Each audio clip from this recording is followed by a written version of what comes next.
नमस्कार, मैं अजीत कुमार। बात करते हैं एलिफेंट यानी हाथियों की। तो हाथी जमीन पर रहने वाला सबसे विशाल स्तनपायी है। यह एलिफेंटिडी कुल और प्रोबोसिडिया गण का प्राणी है।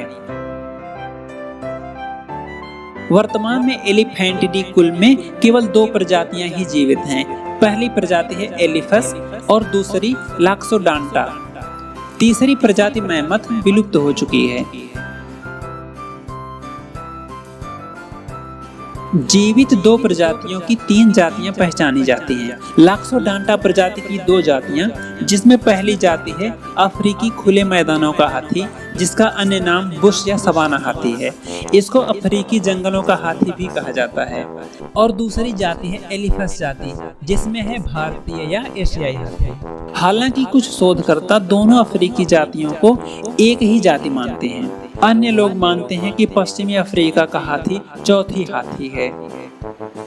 एलिफेंटिडी की बाकी सारी जातियां और प्रजातियां विलुप्त हो गई हैं। अधिकतम तो पिछले हिमयुग में ही विलुप्त हो गई थी। हालांकि मैमथ का बौना स्वरूप सन 2000 ईस्वी पूर्व तक जीवित रहा।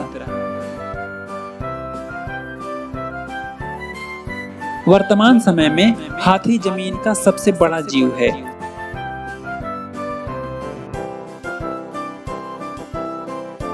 हाथी का गर्भकाल 22 महीनों का होता है, जो कि जमीनी जीवों में सबसे लंबा है।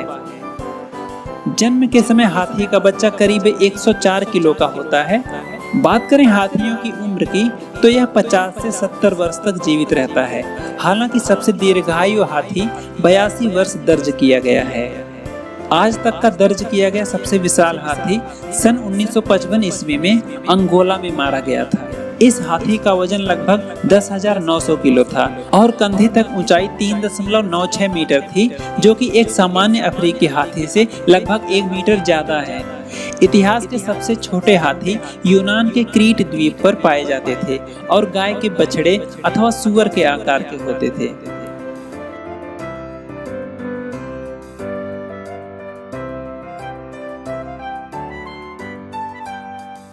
एशियाई सभ्यताओं में हाथी बुद्धिमत्ता का प्रतीक माना जाता है और अपनी स्मरण शक्ति तथा बुद्धिमानी के लिए भी प्रसिद्ध है, जहां उनकी बुद्धिमानी डॉल्फिन तथा वनमानुषों के बराबर मानी जाती है।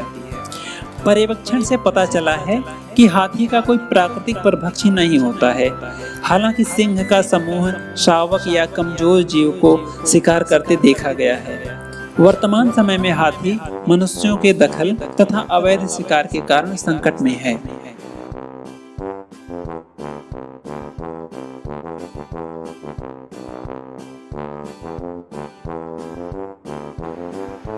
अफ्रीकी हाथी प्रजाति में 2 या 3 जीवित जातियां हैं, जबकि एशियाई हाथी प्रजाति के अंतर्गत केवल एशियाई हाथी ही जीवित है, लेकिन इसे 3 या 4 उपजातियों में विभाजित किया जा सकता है।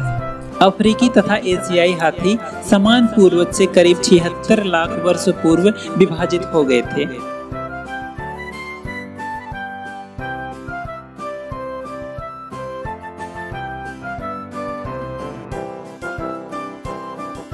वे हाथी जो लाक्सोडांटा प्रजाति के अंतर्गत आते हैं और सामूहिक रूप से अफ्रीकी हाथी कहलाते हैं, वर्तमान में 37 अफ्रीकी देशों में पाया जाता है।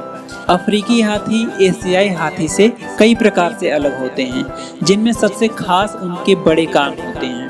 अफ्रीकी हाथी एशियाई हाथी से आकार में बड़े होते हैं और उनकी अवतल पीठ होती है। अफ्रीकी हाथी में नर और मादा दोनों के हाथी दांत होते हैं और उनकी त्वचा में बाल भी कम होते हैं। अफ्रीकी हाथी परंपरागत रूप से एक जाति के अंतर्गत 2 उपजातियों में विभाजित किया गया है, सवाना हाथी या अफ्रीकी बुश हाथी तथा अफ्रीकी जंगली हाथी। लेकिन हाल के डीएनए परीक्षण बताते हैं कि वास्तव में यह 2 अलग जातियां हो सकती हैं, लेकिन सभी विशेषज्ञों द्वारा यह तर्क मान्य नहीं है। अफ्रीकी हाथी की एक तीसरी जाति भी प्रस्तावित की गई है, जिसे पश्चिमी हाथी यानी वेस्टर्न एलिफेंट की संज्ञा दी गई है।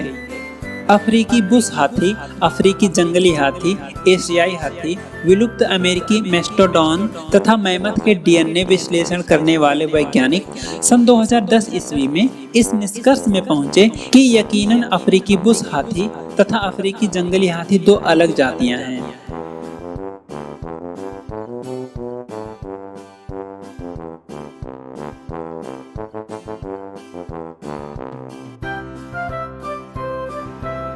बात करें एशियाई हाथी, जिसका अन्य नाम एलिफस मैक्सिमस है, जो कि अफ्रीकी हाथी से छोटा होता है।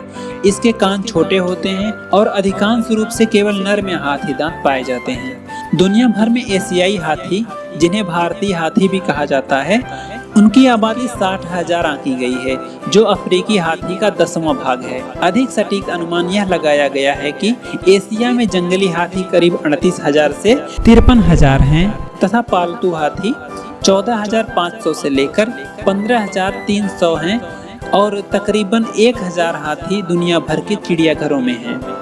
एशियाई हाथी की आबादी का पतन अफ्रीकी हाथी की तुलना में धीरे धीरे हुआ और इसके प्रमुख कारण हैं अवैध शिकार तथा मनुष्यों द्वारा उनके क्षेत्रों को हड़प जाना। तो अभी के लिए बस इतना ही। यह जानकारी आपको कैसी लगी कमेंट सेक्शन में जरूर बताएं। वीडियो अच्छा लगा हो तो लाइक जरूर करें। जुड़े रहिए हमारे साथ। धन्यवाद।